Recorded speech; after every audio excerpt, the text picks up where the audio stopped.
This video was made possible by mymoneyplanet.com. Chapter 1: The Making of a Stock Picker. Your genes don't determine whether you are a good stock picker. Almost all of Lynch's relatives distrusted the stock market, partly due to growing up during the Great Depression. Lynch lost his father when he was 7, which forced his mother to go to work. Lynch also found a part-time job at 11 as a caddy. Since there were a lot of CEOs of big corporations playing golf at exclusive clubs, Lynch figured that the best way to learn the boardroom was through the locker rooms of these clubs. Stock tips were also frequently discussed during rounds of golf, and Lynch paid close attention to them. At Boston College, Lynch mostly avoided math, science, and accounting and focused on art subjects such as history, psychology, and political science. In retrospect, Lynch claims that studying history and philosophy prepared him to be a better stock investor because investing is an art, not a science. He bought his first stock when he was a sophomore in college, Tiger Flying Airlines. In less than 2 years, the stock was a 5-bagger, and he sold some of it to pay for graduate school at Wharton. He applied for an internship at Fidelity at the suggestion of Mr. Sullivan, the president, who he met at the golf course. As an intern with no background in finance or accounting, he was put to work in researching companies and writing reports. At Wharton, he met his wife Caroline. After graduating, he served in the Army in Korea and missed the stock market while he was there. He returned to Fidelity as a permanent employee and research analyst. In 1977, he took over the Fidelity Magellan Fund when it had $20 million in assets and 40 stocks. He bought more stocks, bringing the total number of stocks to more than 150, and the asset value continued going up. Chapter 2: The Wall Street Oxymorons. Professional investing is an oxymoron. Professionals can't invest in stock until respected analysts put the stock on their buy list. A stock is not attractive until some institutions have bought the stock. There is a street lag when it comes to owning stocks. Professional investors also have to spend hours justifying the investment to their bosses and their clients. Professional investors also have to own a lot of stocks and can't go to 100% cash. But as an individual investor, you are not tied by the rules that professional money managers have to abide by. Chapter 3: Is this gambling or what? Stocks have returned more than bonds historically. When you own a stock, you are a partner in an expanding business. When you invest in bonds, you are just a source of cash to someone, and the most you can get is your money back with interest. Stocks are riskier than bonds, but the risks can be mitigated by investing appropriately. Chapter 4: Passing the mirror test. A lot of people lose money in stocks. How many people do you know that lost money in the house? Far less. That's because an investment in a house is rigged in the investor's favor. You can borrow more than 80% of the money needed to buy a house. It's a leveraged investment with little downside risk, but not zero. You don't have to pay taxes on the gains until you sell a house. Invest in your home before you invest in stocks. If you want the money in the next couple of years, don't invest in the stock market. Even blue-chip stocks can go down in a 2 to 3 year time frame. Invest in stocks only what you can afford to lose without it having any effect on your daily life.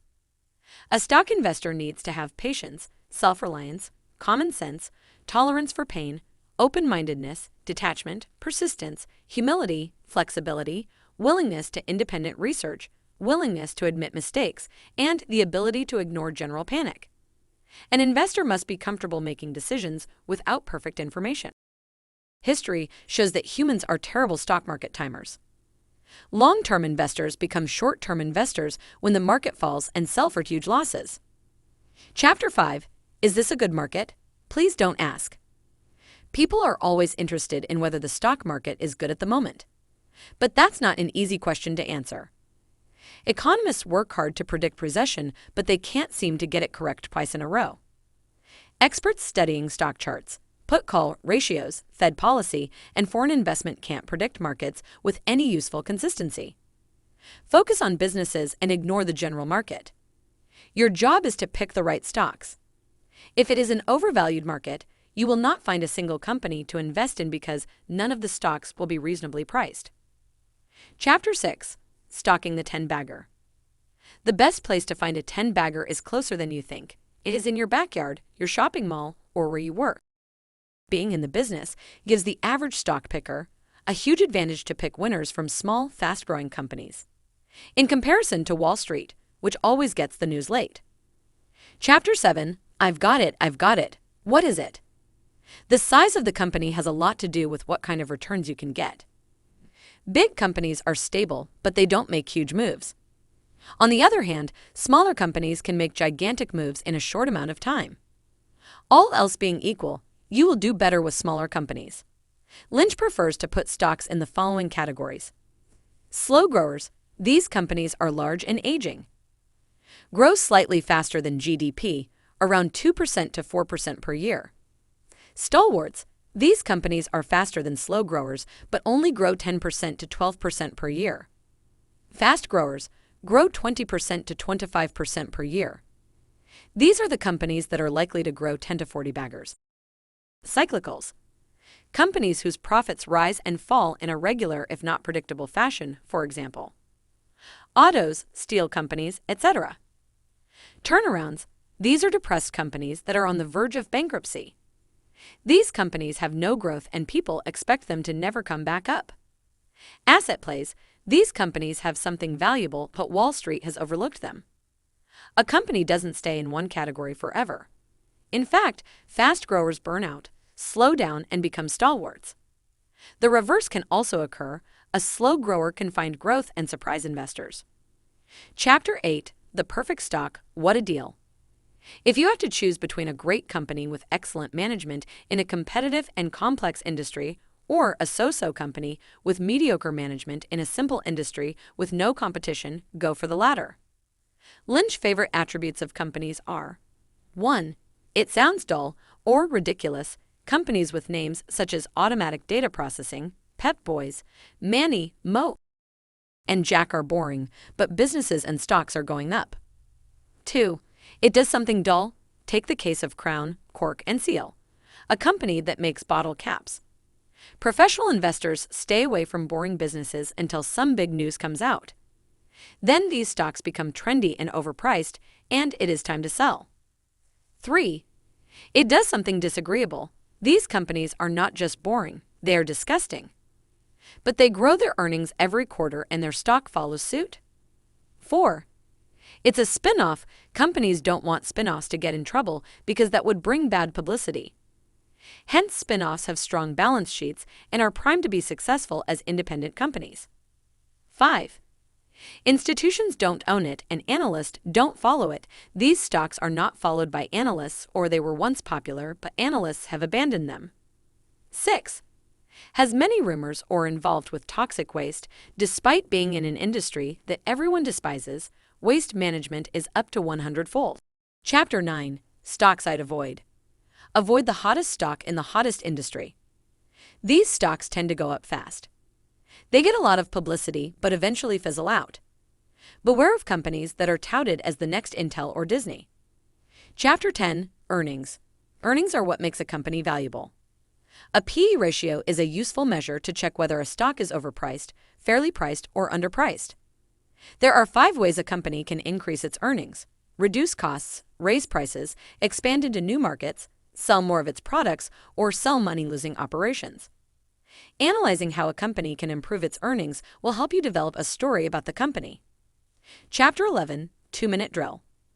Before you invest in any stock, give yourself a 2-minute monologue about the story of the stock. It doesn't matter which of the 6 categories the company falls in. Develop a story to explain why you are investing in the company. If it is a fast-growing company, ask yourself, how can the company continue to grow? Chapter 12. Getting the facts. One area where professional investors have an advantage is being able to talk to the companies directly. Amateur investors can't call the CEOs and ask questions, but they can use their broker to get information on the company. Many brokerages are happy to provide analyst reports if you ask. Read their annual filings, especially the balance sheet. Chapter 13. Some famous numbers. If a company has a new exciting product, find out what % of sales this product and the product line represents. The following metrics are important when analyzing a company. % of sales. If a company has an exciting product, check the % of sales for that product and product line. Price/earnings ratio. P/E ratio that is half the growth rate is positive. P/E ratio that is twice the growth rate is negative. Cash, more cash on the balance sheet, the better. Debt, pay attention to the debt and the debt structure. Book value, don't just look at book value, understand what these values are. What a company counts as assets may not be worth much. Cash flow, free cash flow is what's left over after normal capital spending. A company can have modest earnings but excellent free cash flow. Inventories, check the balance sheet to check if inventories are piling up. It may be a red flag. Pension plan, a company must pay its obligation even if it goes bankrupt. Dividends cushions the company from falling too much. Growth rate, companies with a 20% plus growth rate tend to be multi-baggers. Bottom line, for long-term holdings, the stock must have a high profit margin. Chapter 14, Rechecking the story. After you have identified a stock, it is important to revisit the story to confirm that it's still valid. You can read quarterly reports and research on the company to check whether earnings are holding up as expected. A company goes through 3 phases: startup phase, rapid expansion phase, and the mature phase. Each phase may last several years, and the rapid expansion phase is where the most money is made. In the mature phase, the company runs into limitations. Chapter 15, the final checklist. For stocks in general, P/E ratio. Is it high or low relative to its peers in the industry? Percentage of institutional ownership. Insider buying is positive. Earnings growth. Cash position. Slow growers.